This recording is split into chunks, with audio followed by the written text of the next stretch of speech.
সন্মুখত FIFA World cup আৰু FIFA world কাপৰ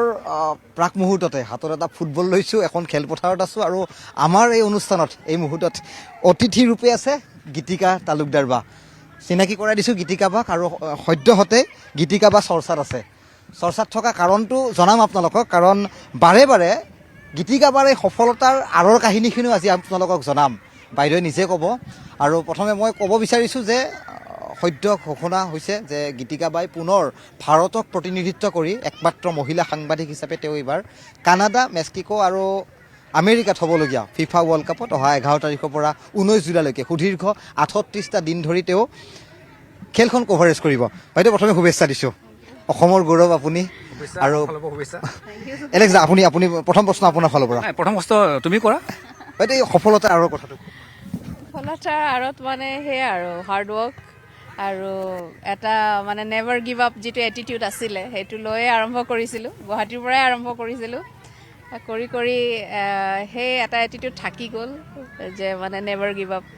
সেয়াই আৰু কষ্টৰে আৰু মানে চলি থকা বহুত বছৰ কৰিলোঁ আৰু এই কনচিষ্টেঞ্চিটো মেইনটেইন কৰিছোঁ আৰু। এলেক্স দা, 2018-2022 হয় জাকাৰ্টাত, আৰু আন এখন ক'ত আছিলে 2018? ৰাছিয়াত, ৰাছিয়াত, কাটাৰ, এইবাৰ মানে ইউনাইটেড ষ্টেটছ। থাৰ্ড টাইম 2018 আৰু 22ৰ কথাটো আপুনি সোধক এলেক্স দা। প্ৰথমবাৰ ইয়াৰ পৰা যাওঁতে আমাৰে ভাল লাগিছিলে, একেলগে কাম কৰা কলিগ হিচাপে। আপোনাৰ অলপ এক্সপিৰিয়েঞ্চো শ্বেয়াৰ, প্ৰথমবাৰ কেনেকুৱা আপোনাক অনুভৱ হৈছিলে? আৰু সেই জেগাত যেতিয়া আমাৰ নৰ্থ ইষ্টতো ফুটবল বহুত পপুলাৰ, কিন্তু মনত পৰা নাই এনেকুৱা ভাৱ হয় নাই যে আমাৰো টিম এটা থকাহেঁতেন কিমান ভাল লাগিল হয়? হয়, তাত গৈ কেনেকুৱা লাগে তাৰমানে? হয়, ডেফিনেটলি মানে ইণ্ডিয়াকটো মিছ কৰা হয়। আৰু আমাৰ ইণ্ডিয়াৰ পৰা যিটো মিডিয়া টিম যায় সেইটো আই থিংক আমাৰ ডাঙৰে যায় কম্পেৰিজনটো বেলেগ কাণ্ট্ৰিৰ পৰা। আমাৰ যিটো যায় আমি 20-30 জন মানুহ আমি যাওঁ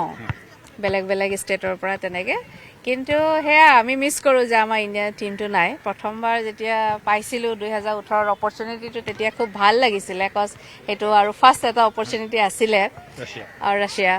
আৰু মোৰ এপ্লিকেশ্যন ডেডলাইনটো মোৰ পাৰ হৈ গৈছিলে। পাৰ হৈ যোৱা স্বত্তেও মানে মই স্পৰ্টছ জাৰ্ণালিজমৰ লগত বা ফটোগ্ৰাফীৰ লগত 2006 যেতিয়া ইয়াত নেশ্যনেল গেমছ হৈছিলে তেতিয়াৰ পৰাই মানে জড়িত আছিলোঁ আৰু কামবোৰ কৰি আছিলোঁ। চ' সেই কিছুমান মোৰ যিবোৰ ক্ৰেডেঞ্চিয়েলছ সেইবোৰ মানে তেওঁলোকক ইমেইল কৰিছিলোঁ। তাৰপিছতে তেওঁলোকে মানে ডেডলাইন অভাৰ হৈ যোৱাৰ পিছতো তেওঁলোকে মোক এটা বিশেষ অপৰচুনিটি দিছিলে তেতিয়া, মোৰ হেৰিখিনি চাই পিনে, ক্ৰেডেঞ্চিয়েলছখিনি চাই। চ' সেইখিনি সময়ত বহুত ভাল লাগিছিলে যে তেওঁলোকে যে সেইখিনি শলাগ লোৱা বুলিয়ে ক'ব লাগিব কামখিনি। আৰু তেওঁলোকে প্ৰথম মোক অপৰচুনিটিটো তেতিয়া 2018 দিছিলে ৰাছিয়া ৱৰ্ল্ড কাপৰ কাৰণে। ইয়াত এটা কথা সুধোঁ, তাত যেতিয়া আপুনি যায় কভাৰেজ কৰে, প্ৰেছৰ মানুহ ডেফিন লগ পায়, ভাৰতৰ ফুটবলৰ কথা চৰ্চা হয় নহয়? আপোনালোকৰ তাত কেনেকুৱা খেল, সেই বস্তু চৰ্চা হয় নহয় বাৰু? হয়, হয়, আপুনি একচুৱেলি আচৰিতে পাব। আমাক যেতিয়া ইণ্ডিয়ান মিডিয়াক দেখি পালে প্ৰথমতে এইটো প্ৰশ্ন সোধে যে ইণ্ডিয়াৰ টিমটো নাই, আপোনালোকে মানে ইয়াত কি কৰে? ফাৰ্ষ্ট অফ অল তেনেকুৱাও কিছুমান মানুহ আছে যোনে মানে প্ৰশ্ন কৰে। সেইটোৰ এটা কাৰণ আছে যে আমাক কিয় মাতে ফিফাই, বিকজ মানে আমাৰ বিশ্বত মানে ইণ্ডিয়ান মিডিয়াটো বিগেষ্ট মিডিয়া হয়, মানে লাৰ্জেষ্ট মিডিয়া যিটো। তো আমাৰ ইণ্ডিয়াৰ যিমান ভিউৱাৰ্ছ আছে, আৰু আমাৰ খালি ইণ্ডিয়াতে নাই, দেশে বিদেশে আছে আমাৰ। তো আমাৰ মানে ভাৰতীয় প্ৰবাসীখিনি যিখিনি বাহিৰত আছে, লগতে আমাৰ ভাৰতীয় যিখিনি আছে, সেইকাৰণে আমাৰ মানে মিডিয়া যিটো হয় আমাৰ মানে ৱৰ্ল্ডত মানে আটাইতকৈ লাৰ্জেষ্ট মিডিয়া হয়। সেইকাৰণে মানে ইণ্ডিয়ান মিডিয়া গৌৰৱৰ কথা এইটোৱে আছে, অসমৰ পৰা গীতিকা বা তালৈ যায়, ভাৰতক প্ৰতিনিধিত্ব কৰে। আৰু বাইদেউ 48খন দেশ ভাৰত ধৰি লওক নাই, এই কথাৰ উত্তৰ আপুনি বহু এক প্ৰকাৰ পাকেৰে দিয়ে আপুনি উত্তৰটো। গতিকে অলপ হ'লে মনত দুখটো লাগে চাগে ন, যে যদি আজি মিছ কৰোঁ আমি ডেফিনেটলি, যে আমাৰ কিমান ভাল লাগিল হয় যদি আমাৰ নিজৰ এটা টিম থাকিলে হয়, আৰু আমি কিমান উৎসাহ দি আমি কাভাৰ কৰিলোঁ হয়, আৰু ভাল লাগিলে। আৰু হয়তো তাত আমাৰ ভিউৱাৰ্ছ মানে যিখিনি স্পেক্টেটাৰ্ছ ইণ্ডিয়াৰ থাকেই, ইণ্ডিয়ান মানুহ তাতে চাবলৈ যায়, কিন্তু হয়তো তেতিয়া আৰু বেছি হ'লে হয়, সংখ্যাটো বেছি হ'লহেঁতেন, হয় নে নহয়? তেতিয়া সেইটো এটা বেলেগ এটা ধৰণৰ এটা অসমৰ পৰা যোৱা সংখ্যা আঙুলি মূৰত গণিব পৰা যে ফিফা ৱৰ্ল্ড কাপ চাবলৈ যাম। কিন্তু বাইদেউ সৌভাগ্যৱান, পুনৰ কৈছোঁ, মেক্সিকো আৰু আমেৰিকা আৰু কানাডা, 3খন দেশ, সৰ্বমুঠ 102খন খেল হ'ব চাগে বাইদেউ। গতিকে ফাইনেললৈ থাকিব আপুনি কভাৰেজ? ফাইনেলটো কৰিবই লাগিব ডেফিনেটলি। চ' গোটেইখিনিয়ে আশা কৰিছোঁ এজ মাছ এজ পচিবল যিখিনি কৰিব পৰা যায় বিকজ লাষ্ট টাইম কাটাৰত হৈছিলে কাটাৰখন সৰু কাণ্ট্ৰি তো আমি বেক টু বেক মানে ৰাতিপুৱা মেটচ কৰি ইভিনিং মেটচখনো কৰিছিলোঁ কিন্তু এইবাৰ যিহেতু ডিষ্টেঞ্চ মেটাৰ কৰিব বিকজ আমেৰিকা এখন বিশাল দেশ আৰু এটা চিটিৰ পৰা আৰু আন এখন চিটিলৈ যোৱাটো it's a very long distance so' হয়তো আমি বেক টু বেক কৰিব নোৱাৰিম আমাৰ এদিনত এখন খেলে কাভাৰ কৰিব পৰা যাবগৈ চ' সেইকাৰণে মানে এইবাৰ অকণমান আমাৰ বেছি কষ্ট হ'ব এইবাৰ আৰু ফ্লাই কৰাটো মানে এটা ষ্টেটৰ আপুনি ফটো ভিডিঅ' পঠাব আমি ৰৈ থাকিম নহয় এলেক্স দা আৰু এই গীতিকাবাৰ ফটো ভিডিঅ'ই দৰ্শকসকলে দেখিবলৈ পাব গতিকে বেছি দিন নাই 11 তাৰিখ পাইছেহি বাইদেউ স্পৰ্টছ জাৰ্নেলিজিম বিশেষকৈ আপুনি এই ক্ষেত্ৰখনৰ লগত জড়িত অইন ক্ষেত্ৰৰ হয়তো আমি এনেকুৱা কথা শুনিছোঁ যে বাইদেউ বহুখিনি কিন্তু ষ্ট্ৰাগল কৰিব লগা হৈছিল গোটেই জীৱনটোত আপোনাৰ এনেই দুই এটা অভিজ্ঞতা শুনিবলৈ পাইছোঁ যে আপুনি আৰক্ষী বা প্ৰতিবাদকাৰীৰো এক প্ৰকাৰ সংঘৰ্ষ হৈছিল আপুনি প্ৰহিত হ'ব লগা হৈছিল গতিকে সেইবোৰ কথাই টাৰ্ণিং পইণ্ট নেকি আপোনাৰ ক'ৰবাত কথাবোৰ খুচৰি চাইনে কেতিয়াবা হয় একচুৱেলি যেতিয়া কাম আৰম্ভ কৰিছিলোঁ বহুত সৰু আছিলোঁ তো সেইকাৰণে মানে জছতে বহুত কৰি গ'লোঁ মানে সেইটো সময়ত মানে চিন্তা কৰি কৰা নাছিলোঁ এনেকুৱা আছিলে যে এইটো কাম মোক কৰিব দিছে মই কৰিব লাগিব আৰু মানে কৰি গ'লোঁ এতিয়া কেতিয়াবা মানে চিন্তা কৰোঁ যেতিয়া মই চাওঁ যে মোৰ মানে বেকটো যেতিয়া মই চাওঁ আৰম্ভণিটো চাওঁ এতিয়া মই ফিল কৰোঁ যে হয়তো বহুতখিনি কাম মানে জছতে কৰি দিছোঁ সেইটো সময়ত মানে আগ পিছ একো ভবা নাই জাষ্ট কৰিব লাগে কৰিছোঁ আৰু তেনেকুৱা আৰু সেইটো সময়ত সেই 2009 যিখন বম ব্লাষ্ট হৈছিলে মালিগাঁও সেইটো সময়ত আৰু পিটাৰো আছিলে চাগে ন সেইটো আমি চবে এনেকুৱা এটা মানে মব যিটো ক্ৰিয়েট হৈছিলে তাতে আমি মাৰো খাইছিলোঁ পাব্লিক ধুলাই পুৰা চ' সেনেকুৱা চিটুৱেশ্যন পাব্লিক ধুলাই বুলিয়ে ক'ব লাগিব সেইটো পুলিচেও মাৰ খাইছে মিডিয়াও মাৰ খাইছে আমি বহুত আছিলোঁ আমি একেলগে 10-15 জন মানে হ'ম ন আমাৰ এডিটৰ নীলয় ভট্টদাও আছিল নীলদা আছিল নেকি সেইটো মোক সময়ত আজি নীলয়দাই ক'লে যে এই প্ৰশ্নটো সুধিবি নিশ্চয় নীলয়দাহঁত জ্যেষ্ঠ সাংবাদিক আৰু এনেকুৱা এটা অভিজ্ঞতাৰ পৰা আপোনালোকে মোকাবিলা কৰি আহিছে খেলৰ মাজতে চিৰিয়াছ কথা মই অলপ ফুটবলৰ লগত জড়িত যিহেতু আপুনি আপোনাৰ যোনটো ফটোগ্ৰাফী ৱৰ্ল্ড কাপ কভাৰ কৰিছে এটা ইম'শ্যন পেশ্যন আপুনি কি ভাবে যে আমাৰ ইয়াৰ ল'ৰা ছোৱালীক উঠি অহা ল'ৰা ছোৱালীক আপোনাৰ ফটোগ্ৰাফীৰ থ্ৰু দি আপুনি কি ধৰণে উৎসাহিত কৰিব পাৰিব বা তেনেকুৱা কিবা পৰিকল্পনা আছে নেকি পিছলৈ আপুনি চাব বিচাৰে নেকি বিভিন্ন জেগাত আপোনাৰ অভিজ্ঞতাৰ বিষয়ে ক'ব বিচাৰে মানে কি কৰিব যদি কিবা তেনেকুৱা যদি মনত সৰু আশা পালন কৰি ৰাখিছে মোৰ একচুৱেলি কামৰ জৰিয়তেতো ডেফিনেটলি বিকজ মোৰ কাৰণে কি উত্তৰ পূৰ্বাঞ্চলখন মেইন হয় নে নহয় যিহেতু আমাৰ ইয়াৰ পৰাই মই ৰিপ্ৰেজেণ্ট কৰি গৈ আছোঁ অসমৰ পৰা ৰিপ্ৰেজেণ্ট কৰি আছোঁ ডেফিনেটলি মোৰ মাইণ্ডছেটত মানে আগৰ পৰাই এটা পৰিকল্পনা আছে যে কিছুমান বস্তু তাতে এজেঞ্চিছবিলাক থাকিব এজেঞ্চিয়ে কাম কৰিব কিন্তু তাৰ মাজতে মোৰ ফটো যোগেদি হয়তো কিছুমান এক্সক্লুচিভ যাতে দিব পাৰোঁ আৰু মই ডেফিনেটলি তাত চাম যে আমাৰ নৰ্থ ইষ্টৰ পৰা বা আমাৰ অসমৰ পৰা কোন আছে বা তাতে হয়তো ফিফাৰ লগত বহুতখিনি দিশ জড়িত হৈ থাকে হয়তো তাতে আমাৰ অসমীয়া কিছুমান জড়িত হৈ থাকিব পাৰে নৰ্থ ইষ্টৰ কিছুমান মানুহ বিভিন্ন দিশত জড়িত হৈ থাকিব পাৰে চ' মই চেষ্টা কৰিম যে তাতে তেনেকৈ বিশেষ কিবা এক্সক্লুচিভ পোৱা যায় নেকি আৰু খেলৰ মাজতো যদি কিবা বিশেষ এক্সক্লুচিভ যদি পোৱা যায় নেকি ফটোৰ জৰিয়তে আজিকালিতো ডিজিটেল প্লেটফৰ্ম চ' আমি এতিয়া কি হৈছে মাল্টিটাস্ক হৈ গৈছে আমাৰ কামবিলাক চ' ফটোগ্ৰাফিও কৰিব লাগিব ভিডিঅ'ও কৰিব লাগিব ভইচো কৰিব লাগিব এতিয়াও দেখিছোঁ আপোনাৰ কান্ধত এই ষ্টিল কেমেৰাটো আছে এবাৰ দৰ্শকক দেখুৱাই লৈছোঁ আৰু গীতিকা বা যলৈকে নাযাওক কিয় হাতত এই কেমেৰা এটা আমি দেখুৱাই আৰু এটা নিৰ্জন ঠাই বুলি এইকাৰণেই কৈছোঁ চাৰিসীমা বন্ধ খেলা ধূলা চলি আছে আপুনি আহি আপোনাৰ কেমেৰাত বহুখিনি ফটো আপুনি ইতিমধ্যে সংগ্ৰহ কৰিছে গতিকে এইটো এটা পেচা নিচা আপোনাৰ এই নিচা পেচাটোক লগত লৈ আপুনি আজি যিখিনি ঠাইত গৈ উপস্থিত হৈছে প্ৰকাৰ আপুনি ছাকচেছ একচুৱেলি আৰম্ভণিতেতো বহুতে মানে মানাই কৰিছিলে আমি যি পৰিস্থিতিত কাম কৰিছিলোঁ আজিতো এতিয়া অলপ পৰিস্থিতি ভাল বুলি ক'ব পাৰি কিন্তু যিটো সময়ত আমি আৰম্ভ কৰিছিলোঁ সেইটো সময়ত পৰিস্থিতি খুব এটা ভাল নাছিলে আৰু আমি বহুত ঘাট প্ৰতিঘাতৰ ফেচ কৰিব লগা হৈছিলে সেইটো সময়ত প্ৰায় চবে কৈছিলে যে কুইট কৰি দিয়া ভাল আৰু আমাৰ লগত যিখিনি আৰম্ভ কৰিছিলে সিহঁতে চবে কুইটে কৰিলে মানে বেলেগ মই পাইছোঁ মই বন্দনা বাহঁতৰ দিনৰ পৰাই ধৰক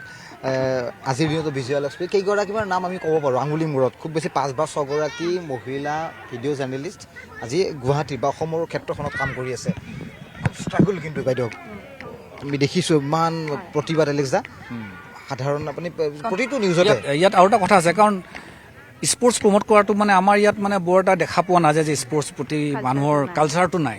বেংগলত যেনেকুৱা নহয় জানো বেংগলততো ডেফিনেটলি স্পৰ্টছৰ কালচাৰ এটা আছে সেইকাৰণে আমাৰ ইয়াত বস্তুটো লোকেলি বা মিডিয়া হওক বা অভাৰঅল হওক মানে সেই আমাৰ আৰ্টছটো কম আপুনি কি হয় তেনেকুৱা নহয় জানো হয় সঁচা কথা এইটো আৰু মানে কম্পেৰিজন টু ৱেষ্ট বেংগল যেতিয়া আমি চাওঁ আমাৰ ইয়াতে সেই কালচাৰটো কম আছে হয়তো কিন্তু এতিয়া মানুহৰ এৱাৰনেছটো নাই সেইটো হয় আৰু তেওঁলোকে খেলটোক বেছি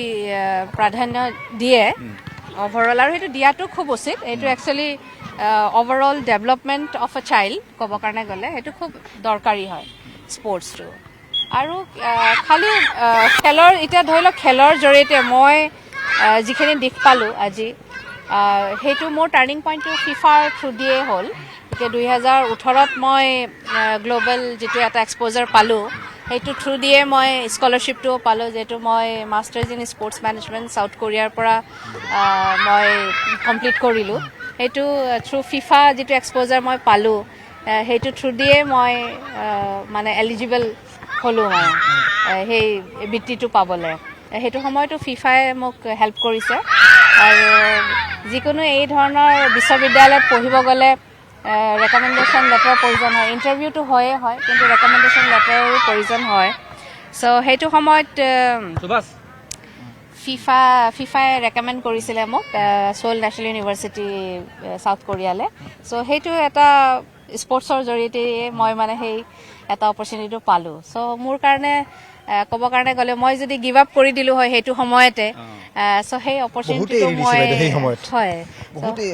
কোনোবা যদি নতুন উঠি অহা তেনেকুৱা ফটোগ্ৰাফাৰ বা ছোৱালী বিশেষকৈ মহিলা আগবাঢ়ি আহিব বিচাৰে আপোনাৰ মানে হেৰি কি হ'ব আপুনি মানে কি ধৰণে প্ৰতিক্ৰিয়া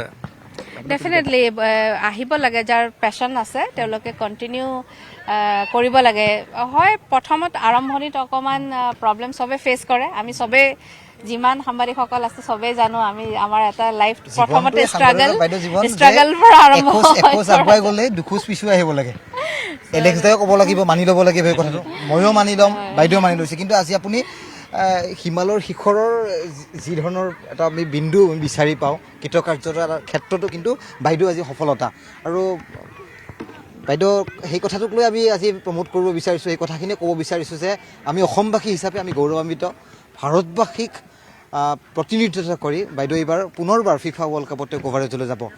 শেষত কি ক'ব বাইদেউ এলেক্সা আপুনি এই কথাটোৱে সোধক যে কি ধৰে আমাৰ মহিলা সমাজক সেইটোৱে আমাৰ বহুত এটা মেছেজ আপুনি দিব মেছেজটো মানে কি হ'ব মহিলাসকলৰ কাৰণে যিসকলে আগবাঢ়ি আহিব বিচাৰে ইভেন প্লেয়াৰ্ছ হয় এতিয়া মই যিটো দেখিছোঁ ইণ্ডিয়াত আমাৰ বহুতখিনি ইণ্ডিয়াত স্পৰ্টছ লৈ পিনে এতিয়া এৱাৰনেছটো আহিছে আৰু মই ভাবোঁ এতিয়া এটা সুযোগ ভাল সুযোগ সকলোৰে বাবে সেইকাৰণে যিবোৰ মহিলা খেলত আছে প্লেয়াৰ এথলেটছ যোনে এতিয়া গ্ৰাছ ৰুট লেভেলতো কাম কৰি আছে বা খেলি আছে তেওঁলোকেও মানে গিভ আপ কৰিব নালাগে তেওঁলোকৰ ট্ৰেইনিং যেনেধৰণে যি বিচাৰে মই ভাবোঁ যে ইন ফিউচাৰ তেওঁলোকে ভাল সুযোগ পাব আৰু ফটোগ্ৰাফীৰ ক্ষেত্ৰত যিখিনি যাৰ পেশ্যন আছে তেওঁলোকে ডেফিনেটলি স্পৰ্টছ এতিয়া খুব ভাল যিহেতু আমি উইদিন ফিউ ইয়াৰ্ছ আমাৰ ইয়াতে অলিম্পিক হ'ব 36 we are expecting that we are organizing Olympic in India so সেইটো কাৰণে মানে এটা খুব ভাল অপৰচুনিটি খুব ভাল দিশ খালি খেল বুলিয়ে নহয় স্পৰ্টছৰ প্ৰত্যেকটো কেটেগৰীৰে দিশৰে যিখিনি মানুহ ইনভলভ হৈ আছে সিহঁতৰ কাৰণে এটা ভাল এটা সুযোগ এটা আহি আছে আৰু আহিব ইন ফিউচাৰ ইণ্ডিয়াত বিদায় ল'ম বাইদেউক শুভেচ্ছা দিছোঁ পুনৰবাৰ আৰু সেই একেই ধৰণে থাকক বাইদেউ হাতত কেমেৰাটো লৈ ঘূৰি ফুৰাৰ যিটো আপোনাৰ নিচা খেলত জড়িত হৈ থাকে আৰু একেধৰণে আমি সৌৰভ আছে আমাৰ লগত আহিব সৌৰভ এবাৰ আপুনি পৰিৱেশটো দেখুৱাই লওক এনেকুৱা এটা পৰিৱেশৰ মাজত বাইদেউ আমি আছোঁ য'ত একাংশ শিশু যুৱক বা কিশোৰ এই পৰ্যায়ৰ লোকসকলে এই মুহূৰ্তত গুৱাহাটী মহানগৰীৰ মাজমজিয়াত তেওঁলোকে ফুটবলক লৈ ব্যস্ত হৈ পৰিছে অৰ্থাৎ সন্মুখত ফিফা ফুটবলখনক যিদৰে ভাৰতবৰ্ষৰ এক প্ৰকাৰ আচৰিতভাৱে চুব পৰা নাই কিন্তু তেনে মুহূৰ্তত এই ধৰণৰ পৰিৱেশ এটা বিচাৰি থকা হৈছে যে ভৱিষ্যতে এই ধৰণৰ পৰিৱেশ এটা সূচনা হওক বাইদেউ ফুটবল ফিফা অসম আৰু আপুনি আৰু ষ্টিল ফটোগ্ৰাফাৰ গোটেইখিনি মই মানে আশা কৰোঁ যে আমাৰ ইয়াতো ফিফা ৱৰ্ল্ড কাপ এদিন হ'ব মানে মেইন আমি উইমেন্স ৱৰ্ল্ড কাপখনটো পাতিছোঁ ইয়াত ইণ্ডিয়াত হ'ল কিন্তু আমি এগাৰলি এক্সপেক্টিং যে আমাৰ ইণ্ডিয়াও কেতিয়াবা বিট কৰিব আৰু আমি ফিউচাৰত মেন্স ৱৰ্ল্ড কাপখন ইয়াতে পাম তেতিয়া হয়তো মই বাহিৰ কাণ্ট্ৰিত যাব নালাগে নিজৰ কাণ্ট্ৰিত থাকি নিজেই ৱৰ্ল্ড কাপখন কাভাৰ কৰা এটা মোৰ আশা আছে আপুনি মহিলা হিচাপে বিচাৰিলেও আপুনি এবাৰ মহিলা এছিয়ান কাপ কভাৰ কৰিছিলে হয় ভাৰতৰ 3টা কেটেগৰী দল under-17 under-20 আৰু চিনিয়ৰ টিমছ এইবাৰ এছিয়ান কাপলৈ কোৱালিফাই কৰিছিলে তো এইটো কিমান ভাল বাৰ্তা আপুনি ভাবে আৰু আপুনি তাত নিজে যদি ফটোগ্ৰাফি কৰিব গৈছে অষ্ট্ৰেলিয়াত গৈছে চাগে যদি ভুল হোৱা নাই হয় অষ্ট্ৰেলিয়া আৰু নিউজিলেণ্ড মই গৈছিলোঁ তো চিনিয়ৰ টিমটো আছিলে চিনিয়ৰ টিম আছিলে চ' খুব ভাল লাগিব নিজৰ দেশতো নিজৰ মাতৃভূমিত ফিফা ৱৰ্ল্ড কাপ যদি কভাৰ কৰিব লগা আমি যে সুযোগটো যদি পাওঁ সেইটো আশাৰে বাচাই আছোঁ যে নিশ্চয় in future we will also' organise FIFA World Cup in India তেনেদিন গতিকে আমি আশাবাদী ভাৰততো এদিন ফিফা ৱৰ্ল্ড কাপ অনুষ্ঠিত হ'ব আৰু গীতিকা বাই তাত ফটোগ্ৰাফি কৰিব গতিকে এই বিশেষ অনুষ্ঠানৰ পৰা মই দীপাংকৰ দাস আৰু মোৰ লগত এলেক্স বৰুৱা আছিল আৰু আমি এই মুহূৰ্তত বিদায় লৈছোঁ গতিকে এলেক্স দা শেষত এটা আপোনাক চান্স দিছোঁ বাইদেউ কি প্ৰশ্ন কৰিব আৰু শেষত এই প্ৰশ্নটোৰ জৰিয়তে আমি অনুষ্ঠানৰ পৰা বিদায় ল'ম মোৰ প্ৰশ্ন এইটোৱে যে আপুনি স্পৰ্টছৰ ক্ষেত্ৰত ইমান ভিতৰলৈ সোমাই গৈছে আপুনি কি দিম বুলি ভাবিছে বাৰু মানে আপোনাৰ থ্ৰু ফটোগ্ৰাফী কিবাটো মানুহক নহয় জানো এটা সুবিধা ইউনিক ধৰি লওক মই এনেকৈ ফটোগ্ৰাফী প্ৰমোট কৰিম মই ফুটবলটো আপোনাৰ মনত কিবা চিন্তা একচুৱেলি এতিয়া মানে বহুতে মটিভেট হয় যিহেতু মই ইমান মেছেজ পাওঁ ইনষ্টাগ্ৰাম ফেচবুকত বহুত সৰু সৰু ল'ৰা ছোৱালীবিলাক সিহঁতে মোক যোগাযোগ কৰে যে বাইদেউ আমি কেনেকৈ শিকিবলৈ পাম বা আমি কেনেকৈ এটা স্পৰ্টছ ফটোগ্ৰাফী পেচাটো ল'ব পাম চ' মই কিছুমান ৱৰ্কশ্বপ কৰোঁ অলৰেডি কেইবাটাও ৱৰ্কশ্বপ মই কৰিছোঁ আৰু মই ছ'ল নেশ্যনেল ইউনিভাৰ্চিটিত তাতো তেওঁলোকৰ মিডিয়া যিটো তেওঁলোকৰ কমিউনিকেশ্যন ডিপাৰ্টমেণ্ট আৰু স্পৰ্টছ মেনেজমেণ্ট ডিপাৰ্টমেণ্ট তাতো মই এজ এ গেষ্ট লেকচাৰ মই তাতে তেওঁলোকক শিকাওঁ আৰু তেনেকৈ বিভিন্ন ৱৰ্কশ্বপ মই কৰি আহিছোঁ টাইম টু টাইম চ' মই ভাবোঁ যে সেইখিনি ডেফিনেটলি সিহঁতে বেনিফিট হৈছে আৰু আগলৈও মই চিন্তা কৰোঁ যে হয়তো এই ধৰণৰ ৱৰ্কশ্বপবোৰ মই কৰি যাম আৰু ল'ৰা ছোৱালীবিলাকক সজাগ স্পেচিয়েলি যিখিনি উইমেন্স আৰু যিখিনি গাৰ্ল চাইল্ড তেওঁলোকে যাতে সেইখিনি শিকি মটিভেট হ'ব পাৰে আৰু মই মানে সকলোকে কওঁ যে যদি কাৰোবাৰ মানে ইচ্ছা আছে ৱৰ্ল্ড কাপত বা যিকোনো এইবোৰ ইভেণ্টত যোৱা কভাৰেজ কৰা তেতিয়াহ'লে মোক যোগাযোগ কৰিলে মই ডেফিনেটলি মই ৰাস্তাটো দেখাই দিম কেনেকৈ যাব লাগে কেনেকৈ কৰিব লাগে চ' আই এম অলৱেজ দেয়াৰ আৰু I wanted to support the youth আৰু সিহঁতে আগবাঢ়ি আহিব লাগে স্পেচিয়েলি দ্য ফিমেলছ এই কথাখিনিৰ কাৰণে বহুত বহুত ধন্যবাদ আৰু যিসকলে চাই আছে উঠি অহা নৱপ্ৰজন্ম ফটোগ্ৰাফী কৰিব বিচাৰিছে বা খেলৰ লগত জড়িত কিবা থাকিলে গীতিকা বাইদেউক ফোন কৰি সুধিব পাৰে বা মেছেজ কৰিব সুধিব পাৰে আৰু আমাৰ লগত কথা পতাৰ কাৰণে বহুতে ধন্যবাদ আৰু শুভেচ্ছা থাকিলে যে ৱৰ্ল্ড কাপটো ভালকৈ কভাৰ কৰে আৰু আমালৈ ভাল ভাল ফটো প্ৰেৰণ কৰে